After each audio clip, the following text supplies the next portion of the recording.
Hi there, everyone. Art Burns here, wishing you well today. And I just want to tell you that I hope you're having a great day today. I hope that you're meeting the day with presence, acceptance, compassion, and some curiosity. And I'm going to tell you about why that is in a few moments. But before I do that, I also want to just take a moment and just tell you all that I really do appreciate the fact that you're all out there listening to these podcasts and watching these videos. And I just want you to know that I've in the last few days, I've actually heard from a few people who are out there listening and watching. And I want you to know how much it just delights me to hear from people and just to know that some of these videos that I spend this time doing and the podcasts that I spend this time doing, that it's having some kind of benefit and beneficial effect on people out there. And so if you're out there and you've kind of even considered maybe dropping me a line and let me know how this is going for you and how things are helpful for you, I really, really do appreciate hearing from people. It really just makes my day. I just want to tell you that, okay? And also I want to follow that up. Really, the important thing that I want to bring up here is that if there's anything that you would like me to talk about here, right?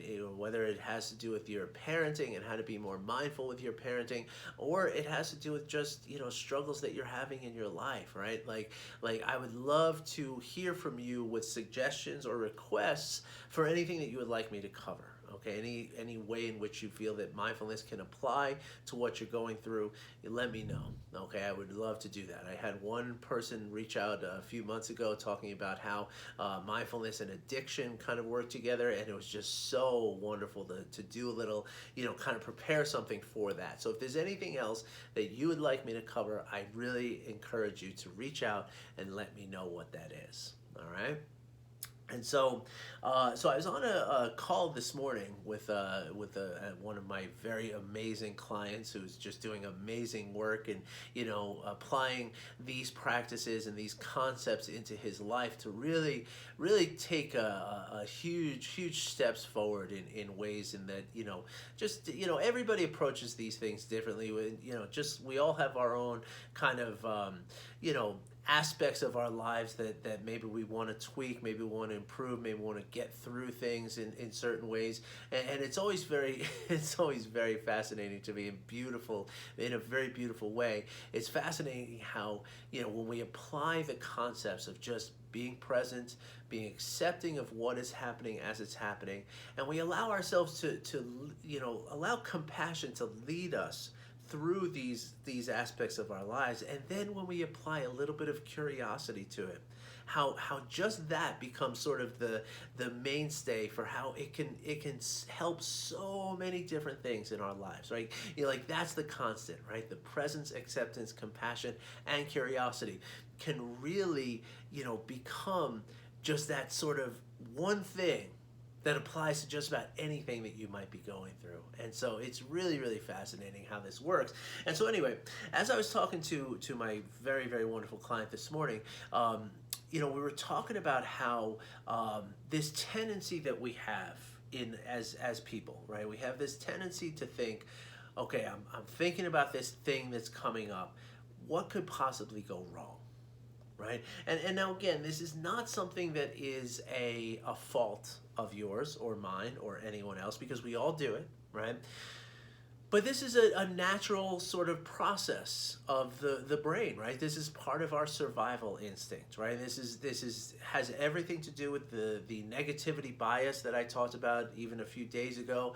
It has everything to do with with what has helped us to survive hundreds of thousands of years as a species of humans, right? Because what happens is when we pay attention to what might go wrong, then we prepare for the worst. It's like the common adage of business, anything that you're doing in your life, right? Prepare for the worst, but hope for the best, right?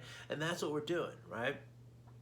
But the thing is, right, the way the brain works, right, and this is where it becomes kind of this catch-22, where we often get stuck in this sort of cycle and we're not able to break through that sort of circle of fear around us. And we get stuck, right? We're not able to grow past this kind of aspect of what might go wrong, right? And the reason for this is that the way the brain works, right, the brain works by comparing what is right in front of it to what has happened in the past, right? Like and this is again part of the negativity bias, and part of every kind of implicit action of the brain, right? Is that when you're coming onto something, right? When you're coming up to an experience in your life, right? Like let's say it's if you're in sales, like you have a new client that you're about to sell to, you're going to try to sell to somebody, right? Your brain is going through all the different sales conversations that you've had, and it's going to rely on these past experiences to kind of dictate how this experience is going to go, right? And this is again part of the negativity bias, is that it's going to have this sort of reference, right? And as you go through a new experience, your brain is going to kind of filter out any evidence that goes against what has already happened, and only show you the evidence to prove that this is going to happen again, right? But the fact of the matter is that it's all just, it's not real, right? It's all just, it happens only inside of our brains. Now there's an important concept, an important fact that I need you to understand before we go forward with this. And I'm going to give you this really amazing practice, a very simple practice that's going to help you to kind of neutralize this action of your brain. I'm going to give you a couple of things actually. But the thing that is really important to understand as we're talking about this, right, is that there's, to the brain, right, to the physical brain inside your dark, damp skull, right? Our brains are stuck inside here. The fact of the matter is that the brain doesn't know the difference between an actual experience and the thought of an actual experience. Now, this can be a good thing and a bad thing, right? Because in the good sense, right, it opens up lots of potential, right? Like all we have to really do is be able to imagine something and to visualize something, and the brain will actually accept that as true, right? But of course, the downside is that this is what gets us into the stress response a lot of times, right? When we're sitting in a car, stuck in traffic, and we're thinking about what the consequences are going to be for missing the meeting or being late to pick up our children at school, or whatever it is that we're thinking, we're on our way to, and we're thinking what's going to go wrong because we're stuck in traffic. As you're thinking about those things that might go wrong, your brain is actually, it believes that you're experiencing those things right here, right now, right? So in other words, if you're afraid that your child is gonna, wander off and nobody's gonna watch her, she's gonna wander off and get lost, right? Your brain is reacting as though your child is lost right now. Right? And that's why your brain starts the stress response, right? There's no danger sitting in the car, right? You're not in physical danger, but yet your brain puts your body into a state of hyperarousal as though you needed to, escape something that was life-threatening, right? And it's all because your brain doesn't know the difference between what you're thinking might happen and what is actually happening. Right? It's like a sixth sense, if you will, right? Like your brain can see something and hear something, smell something, taste something, or touch something, right? And get information through that, or that information can come up from your memories, right? And your brain doesn't know the difference between any of them, okay? So it's important to understand that as we go forward talking about this, right? Because when we're saying what could possibly go wrong, right? That's your brain thinking like, okay, we're experiencing something and it's going wrong, right? And again, all your brain has is the reference of all the times that you've done this thing before, but not just physically done them, but mentally rehearsed them. Right, so if you're thinking about what could possibly go wrong in this situation, right, and the key to this, right, is that we have an enormous ability to be very creative and very thorough in our creative envisioning and our imagination of what might go wrong. So you can tell a very vivid story to yourself very quickly, and your brain is cataloging that, right? Again, thinking that it's something that's actually happened or, happening, right? And so therefore, when you start thinking about, okay, what could possibly go wrong. There's a great book that I read many years ago, Real Happiness at Work, by Sharon Salzberg, and she tells a story in this book about a guy who was on a flight, and there was like a connecting flight that had to ultimately wind him up in San Francisco, but the first flight was late, and so while he's sitting there on the plane, for like an hour or so, many hours maybe, he's just thinking about the fact that, okay, I'm probably going to miss the connecting flight, right? And so therefore I'm going to have to wait for another flight, and then I won't get to, instead of getting to San Francisco at 8 p.m., I'm going to get there probably after midnight. There's not going to be any taxi cabs. I'm not going to be able to get home. I'm going to have to wind up spending the night in the airport until, I can get a taxi, and again, this story that we can tell, right? And the thing is that in that time, your brain is saying to, the way your brain is processing that is that, okay, well, we're stuck all night no matter what happens, right? And so that leads me to a really profound statement that Sharon Salzberg says in this book, and something that the very first time I read it, like, I underlined it, I wrote it on a separate piece of paper, I put it on my desk because it's so profound, right? Is that she said that to get out of that cycle of assuming everything that could possibly go wrong, which again is how you're kind of throwing logs onto the fire of this vivid story and kind of making it happen, right? And the way to get out of that is to simply say to yourself, something is going to happen, but I just don't know what it is right now. Right? And what that means is that, yeah, it's possible. Maybe you will spend the night in the airport. Who knows? You don't know what's going to happen, but something is going to happen. You're not going to just explode into nothing and just cease to exist based on being late from this flight or something. Like, your life is not going to end based on this one experience, right? Your life is not going to end if you're 15 minutes late for picking your child up, or if you're 15 minutes late for a business meeting, or there something will happen, but you don't know what it is right now. And the more you can sort of conceptualize that, the more you're going to stay in a place of wholeness and the ability to now keep yourself creative and keep yourself in a place of balance and be able to really kind of navigate through whatever does happen in the best possible way, right? And that is the difference between being in the fear side of the emotions. If you remember, I talk about this a lot. The whole spectrum of human emotions really has one dividing line, and that dividing line is between fear and love, right? And when we dwell in the fear side, right, that's when we get into survival mode, and we think about, again, what could possibly go wrong? What should I be afraid of now, right? Now I'm thinking, like, not creatively. I'm thinking conservatively. I'm thinking about, all the lack of options that I might have, right? But if I can move myself into the creative, into the love side of the emotional scale, now I'm thinking about, what are the potentials? What can I be excited about? What could possibly be amazing that happens here, right? And so how do we get from here to here? That's the question, right? And for all of you on the podcast, I'm sorry, but how do we get from the I'm showing my left hand to my right hand kind of thing. So how do we go from the fear to the excitement, right?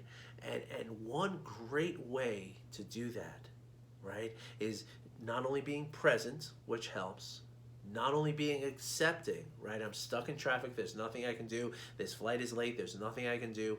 I have to just accept it for what it is. It doesn't mean that I don't want to do better next time. It doesn't mean I want to, kind of surrender to it, but I have to accept it, right? Because it's real. This is what's happening, right? And not only is it compassion, right, of being kind to myself, being kind to everyone around me, and to help myself be that sort of kind, positive, force in the world to again neutralize some of that fear. But really, the most beneficial thing that we can do to take ourselves from this fear to this love and excitement is to apply curiosity, right? To just open ourselves up. open ourselves up to the potentials, right? Because again, you know, I'm going to stress it again that when you give your brain positive notions and positive potentials, your brain is going to think that, okay, I've done this before and I can do this again now, right? Like, this is great. Look at what we have available to us. Look at this potential now, right? Because when we only think what could possibly go wrong here, and we make that list of 20 different things that could possibly go wrong, well, then that's what our brain has as a frame of reference. And so therefore, each moment that it is facing in this thing that we're doing, it's going to say, you see? See, that's number 13 on the list. You see, this is number 10 on the list. You see, that's number 1 on the list. I knew this was going to happen. And that's how we kind of dictate how, you know, we kind of, you know, make our future based on our past. So now here's a great little practice you can do, right? Anytime you're kind of, you know, facing something that might be a difficult circumstance, right? Something that's you know, something where potentially things could go wrong, right? Where you have this tendency to think like, okay, what could possibly go wrong here, right? Now, I'm not telling you to ignore the things that could possibly go wrong, because there's important information there.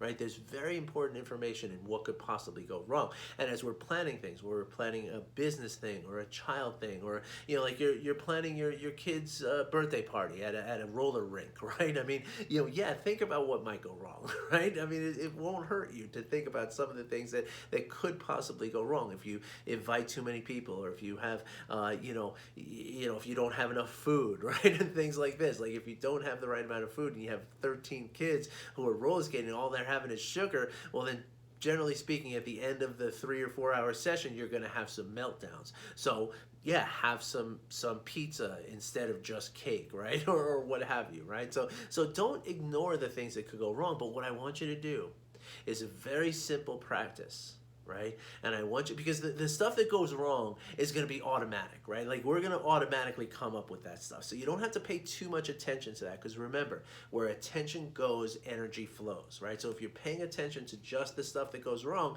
that's where your energy is going to go. And again, that's where your brain is going to feel like, okay, this is what I should expect. This is what's going to happen, right? So now sit down. Before you know, as you're planning whatever it is, and as you're feeling this fear of whatever might, you know, the fear that you're feeling about, you know, the potential, right?